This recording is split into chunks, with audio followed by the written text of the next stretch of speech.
Assalamualaikum warahmatullahi wabarakatuh. Perkenalkan, nama saya Anissa Dewi Putri Yogaswara dengan NPM 2310205.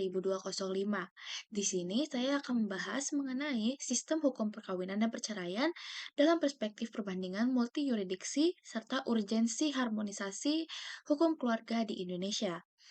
Kalau kita mendengar kata perkawinan, yang biasanya langsung terbayang adalah urusan pribadi, yaitu soal cinta, komitmen, atau keyakinan agama. Jarang sekali perkawinan langsung dikaitkan dengan negara atau hukum. Padahal, begitu sebuah perkawinan diakui, di situ mulai muncul berbagai akibat hukum. Ada status hukum sebagai suami istri, ada hak dan kewajiban, ada kedudukan anak, bahkan ada campur tangan negara dalam bentuk pencatatan dan perlindungan hukum. Artinya, cepat atau lambat, perkawinan akan bersinggungan dengan hukum. Dan di titik inilah peran negara menjadi tidak terhindarkan. Masalahnya, tidak semua negara memandang dan mengatur perkawinan dengan cara yang sama. Cara negara mengatur perkawinan sangat dipengaruhi oleh bagaimana negara memposisikan hubungan antara hukum dan agama. Ada negara yang memisahkan secara tegas urusan agama dari hukum negara, sehingga agama tidak menentukan sah atau tidaknya perkawinan secara hukum. Namun, ada juga negara yang justru menjadikan agama sebagai dasar utama dan menentukan keabsahan perkawinan. Dalam hukum keluarga, perkawinan dan perceraian tidak hanya dilihat sebagai hubungan privat, tapi sebagai institusi sosial yang berdampak luas. Karena itu, negara berkepentingan agar hubungan ini berjalan tertib, adil, tidak menimbulkan ketidakpastian hukum. Indonesia secara formal memang menganut satu sistem hukum nasional, namun dalam praktiknya keabsahan perkawinan sangat bergantung pada norma agama. Di sinilah mulai terlihat bahwa posisi negara dan agama dalam hukum perkawinan Indonesia tidak sepenuhnya sederhana. Dan ketika lebih dari satu cara pandang hidup berdampingan, persoalannya bukan lagi benar atau salah, tapi soal bagaimana hukum itu bekerja. Dalam kondisi ini, kita sebenarnya sedang berhadapan dengan lebih dari satu sistem hukum dalam satu ruang yang sama. Sistem hukum perkawinan bukan hanya mengatur boleh atau tidaknya seseorang menikah, di dalamnya ada aturan mengenai syarat sah perkawinan, hak dan kewajiban suami istri, hubungan orang tua dan anak, sampai bagaimana perceraian diselesaikan. Ketika ada lebih dari satu sistem hukum yang mempengaruhi aturan-aturan tersebut, kita masuk dalam kondisi yang disebut dengan multi-yuridiksi. Artinya, ada banyak sumber norma yang sama-sama berpengaruh. Masalahnya, hukum tidak selalu ramah terhadap perbedaan. Ketika aturan-aturan yang berbeda ini tidak diselaraskan, konflik hukum menjadi sulit dihindarkan. Karena itu, harmonisasi hukum dibutuhkan, bukan untuk menghilangkan perbedaan, tapi untuk memastikan bahwa perbedaan tersebut tidak menimbulkan ketidakpastian hukum.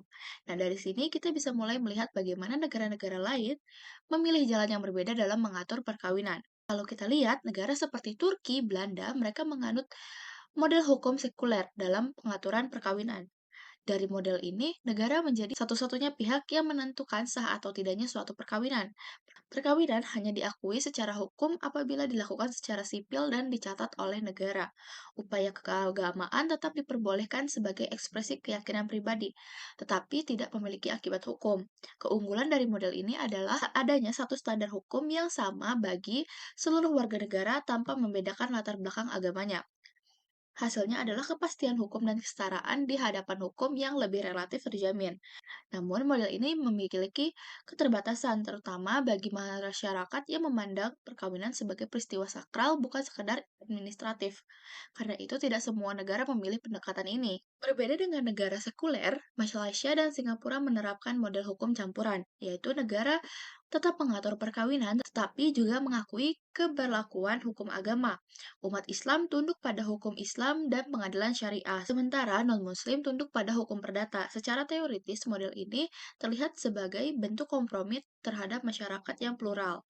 Namun, dalam praktiknya, keberadaan dua sistem hukum secara paralel justru menimbulkan tantangan. Kasus lintas agama, perpindahan agama, dan perkawinan campuran seringkali memunculkan konflik kewenangan dan ketidakjelasan hukum. Hal ini menunjukkan bahwa plural hukum memang dapat diakomodasi, tetapi tidak tanpa resiko dan kompleksivitas. Dari gambaran ini menjadi menarik untuk melihat bagaimana Indonesia menempatkan dirinya. Secara formal, sebenarnya Indonesia sudah punya satu sistem hukum nasional, yaitu Undang-Undang Perkawinan. Undang-undang ini berlaku untuk seluruh warga negara dan sering dianggap sebagai bukti bahwa negara tidak menganut sistem hukum yang terpecah-pecah. Namun, ketika kita lihat lebih dalam, posisi hukum perkawinan Indonesia tidak sesederhana itu. Undang-undang perkawinan tidak menetapkan satu standar material tunggal mengenai sah atau tidaknya suatu perkawinan. Keabsahan perkawinan justru disertakan sepenuhnya pada hukum agama masing-masing. Dalam posisi ini, negara tidak secara langsung menentukan sahnya perkawinan, melainkan berperan sebagai pencatat administratif dan sebagai penyelesaian sengketa melalui peradilan. Artinya, hukum agama menjadi faktor yang sangat menentukan keberlangsungan hukum negara dalam bidang hukum keluarga. Kalau dilihat sekilas, sistem ini bisa dianggap sebagai jalan tengah antara negara dan agama. Namun, justru di titik inilah praktik pluralisme hukum di Indonesia mulai terbentuk secara fungsional, meskipun tidak secara eksplisit dinyatakan.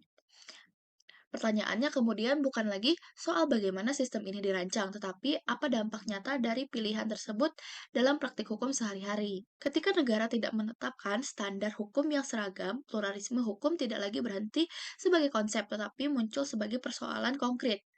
Karena keabsahan perkawinan ditentukan oleh masing-masing agama, negara tidak memiliki satu ukuran yang sama untuk menilai status hukum seseorang. Akibatnya, status suami istri dan anak menjadi sangat bergantung pada norma agama yang dianut, bukan pada standar hukum negara yang seragam.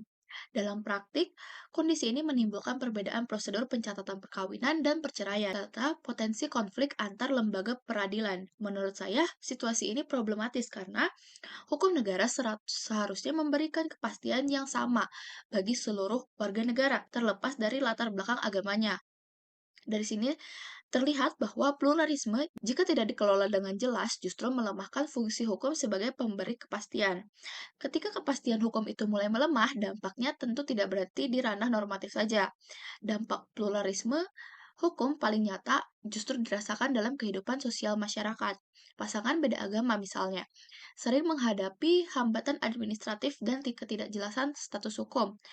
Masalah ini tidak hanya berhenti pada pencatatan perkawinan, tetapi juga berdampak pada hak waris, hak perwalian anak, dan akses terhadap layanan publik. Dalam konteks perlindungan kelompok rentan, perempuan dan anak seringkali berada pada posisi yang paling terdampak ketika norma agama dan hukum negara tidak sepenuhnya selaras.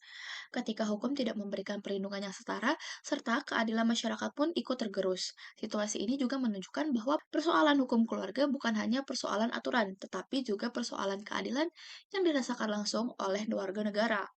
Di titik ini muncul pertanyaan yang lebih mendasar, apa sih fungsi hukum dalam negara hukum? Dalam konsep negara hukum, hukum seharusnya menjamin kepastian, kesetaraan di hadapan hukum, dan perlindungan hak asasi manusia. Namun, pluralisme hukum yang tidak terharmonisasi justru menciptakan fragmentasi norma dan ketidakkonsistenan penerapan hukum. Warga negara dihadapkan pada aturan yang berbeda-beda tergantung pada latar belakang agamanya. Menurut saya, harmonisasi hukum keluarga bukan berarti menghilangkan nilai agama. Yang diperlukan adalah menyelaraskan nilai keagamaan dengan prinsip hukum nasional agar hukum dapat bekerja secara adil, konsisten, dan dapat diprediksi. Tanpa harmonisasi, hukum keluarga akan terus berada dalam kondisi ambigu dan sulit memberikan perlindungan hukum yang efektif. Karena itu, pertanyaan berikutnya bukan lagi apakah harmonisasi diperlukan, melainkan bagaimana harmonisasi tersebut seharusnya dilakukan.